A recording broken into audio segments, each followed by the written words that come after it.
In this tutorial, I'll show you how to rebuild a closed-source TradingView indicator.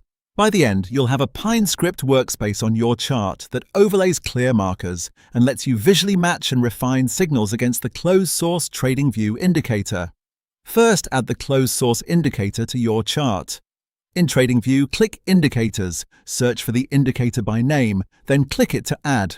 Make sure it's visible on the chart so you can compare signals clearly. If it plots on the main chart, keep it there. If it opens in a separate pane, leave it as is so both are visible during comparison. Next, open the Pine editor. At the bottom of the screen, click Pine Editor to bring up the scripting panel. This is where you'll write the code that mirrors the closed source signals. Now, we'll create a new indicator to act as your work area. Click New, then select Blank Indicator Script. Give it a clear name so you can find it later. In the editor, set up a minimal script so your markers can appear directly on the price chart. Type or paste the following starter code.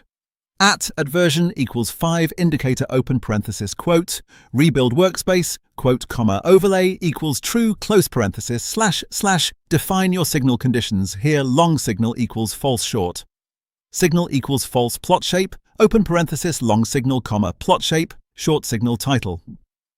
Rebuild short, style shape, dot triangle down location above bar, color equals color, dot new, open parenthesis color, dot red, comma 0. Close parenthesis, comma size equals size, dot tiny, close parenthesis, click. Add to chart. You should see your new indicator added. If you get an error, check the red message at the bottom.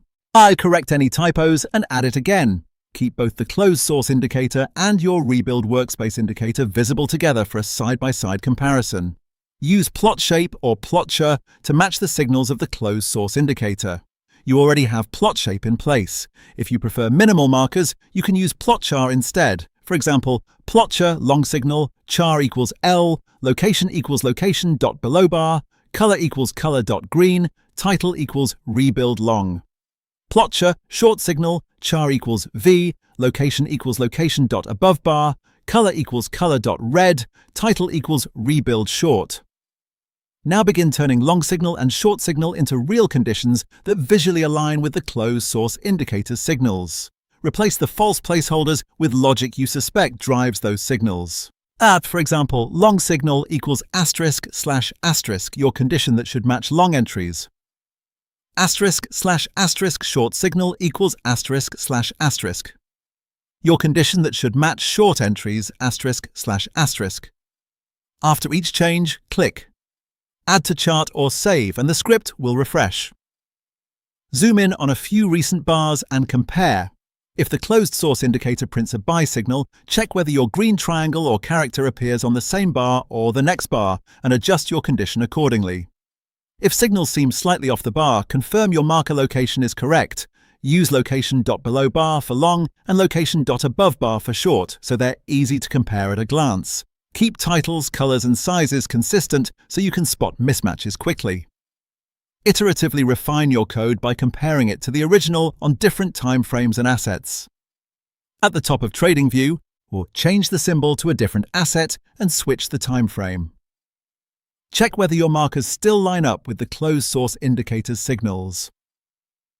If alignment breaks on a new time frame, refine your conditions to remain consistent. Work through a few symbols with different volatility and a mix of intraday and higher time frames. Each time you spot a mismatch, adjust the logic in long signal or short signal, then update the chart and recheck. Continue cycling between charts and your script until your markers reliably track the closed source signals across multiple markets and time frames. When the majority of signals align consistently, your rebuild workspace is performing as intended. At this point, you've added the closed source indicator, opened the Pine editor, created a dedicated work area indicator, but use plot shape or plotchar to mirror its signals, and refined your code across different timeframes and assets. The setup is complete and working. For more step-by-step tutorials like this, subscribe and check out the other guides available on the channel.